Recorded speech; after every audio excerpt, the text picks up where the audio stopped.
Hello और स्वागत है एक और अपडेट वीडियो में। इस वीडियो में हम देखेंगे सुई के अपडेट के बारे में।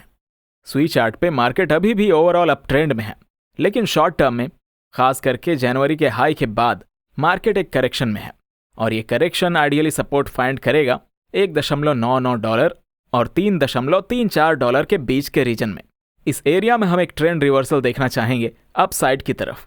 जब ये करेक्शन अच्छे से अनफोल्ड हो चुकी हो और प्राइस इस करेक्शन के दौरान इस लेवल तक पहुंच चुकी हो, स्टैंडर्ड सपोर्ट या स्टैंडर्ड टारगेट्स एक वेव 4 के लिए।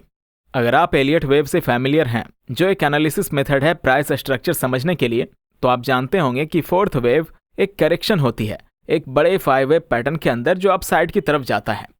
तो हमारे पास वेव 1, वेव 2, 3, 4 और 5 है और इस 5 वेव पैटर्न में जो अपसाइड जाता है प्राइस आइडियली फोर्थ वेव में थर्ड वेव के 38.2 फिबोनाची रिट्रेसमेंट तक पहुंचता है। ये हमें बताता है कि प्राइस कितना करेक्ट कर रहा है और एक फोर्थ वेव में ये एक आइडियल टारगेट होता है। तो दोस्तों, अभी तक जो प्राइस में हुआ है उसमें कुछ अनयूजुअल नहीं है। बस एक इंपॉर्टेंट बात यह है कि अगर प्राइस $1.99 के नीचे चली जाती है तो हमें ओवरऑल बुलिश असम्पशन रिवाइज करनी पड़ेगी, क्योंकि ये इस पार्टिकुलर वेव डिग्री और टाइम फ्रेम के लिए एक फोर्थ वेव के लिए बहुत ज्यादा डीप होगा। तो जो हम देख रहे हैं वो है एक पोटेंशियल अपसाइड रिवर्सल, क्योंकि प्राइस आइडियल टारगेट्स तक पहुंच चुका है। लेकिन क्या हमें अभी एविडेंस दिखा है? क्या हमारे पास ये प्रूफ है कि अगला मूव अप शुरू हो चुका है? इसलिए हम छोटे टाइम फ्रेम पर नजर डालेंगे। ये है 30 मिनट्स चार्ट और यहाँ डिटेल में आप देख सकते हैं। सबसे पहले $1.99 अगला फिबोनाची लेवल है जो वॉच करना चाहिए। तो प्राइस एक और लो बना सकता है और ये कोई प्रॉब्लम नहीं होगी। अगर प्राइस एक और लो बनाता है तो हाँ, $1.99 एक लार्जर डिग्री सपोर्ट है, लेकिन छोटी सपोर्ट लेवल्स भी होंगे जो इससे थोड़ा ऊपर होंगे। मैं समझाता हूं। तो मैंने आपको पहले लार्ज टाइम फ्रेम पे वेव 4 दिखाया था और अब हम इस एरिया को जूम कर रहे हैं। फोर्थ वेव शायद 3 फरवरी को बॉटम कर चुकी है।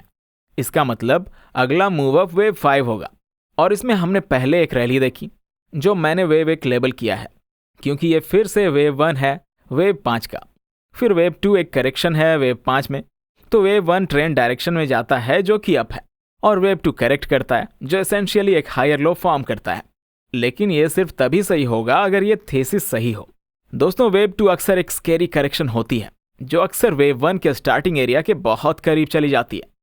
हाँ, तो आप यहाँ देख सकते हैं $2.38 से $2.39 के लेवल पर ये रेड लाइन, ये इनवैलिडेशन पॉइंट है, क्योंकि एलियट वेव रूल्स के मुताबिक वेव 2 वेव 1 के बिगिनिंग से नीचे नहीं जा सकती। तो ये वेव 2 का सपोर्ट है और वेव 2 एक ABC स्ट्रक्चर के रूप में अनफोल्ड हो रही है, जिसमें B वेव शायद कुछ दिन पहले टॉप कर चुकी है। C वेव एक 5 वेव मूव होती है। फिलहाल मुझे कोई एविडेंस नहीं दिख रहा कि लो प्लेस हो चुका है, क्योंकि C वेव में सिर्फ 3 वेव्स नीचे दिख रही हैं। इसका मतलब है कि ज्यादा चांस है कि एक और लो दिख सकता है। 1, 2, 3, वेव 4 साइडवेज और वेव 5।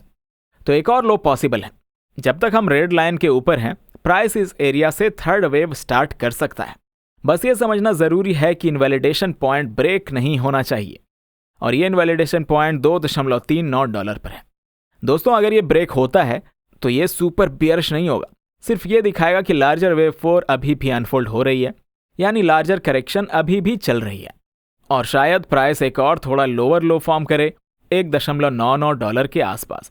तो हाँ, मैं एक और लो के लिए प्रिपेयर्ड रहूंगा, लेकिन ये गारंटीड नहीं है। जैसे कि हमें वेव बी के लास्ट स्विंग हाई $3.49 पर ब्रेक मिलता है, मार्केट नेक्स्ट अपसाइड टारगेट्स की तरफ बढ़ना शुरू करेगा जो $6.90 से $8.50 के एरिया में है। तो फिलहाल एक वेटिंग गेम है। दोस्तों, ये था सुई का अपडेट। उम्मीद है कि आपको ये अपडेट पसंद आया होगा। अगर पसंद आया तो प्लीज लाइक बटन दबाएं, इस वीडियो को शेयर करें और कमेंट में पूछें अगर कोई सवाल हो। अगर सुझाव हो तो भी कमेंट में लिखें यार। अगर आपने हमारे चैनल को अभी तक सब्सक्राइब नहीं किया है तो सब्सक्राइब कर लें। वीडियो को आखिर तक देखने के लिए बहुत बहुत शुक्रिया। मिलते हैं अगले वीडियो में।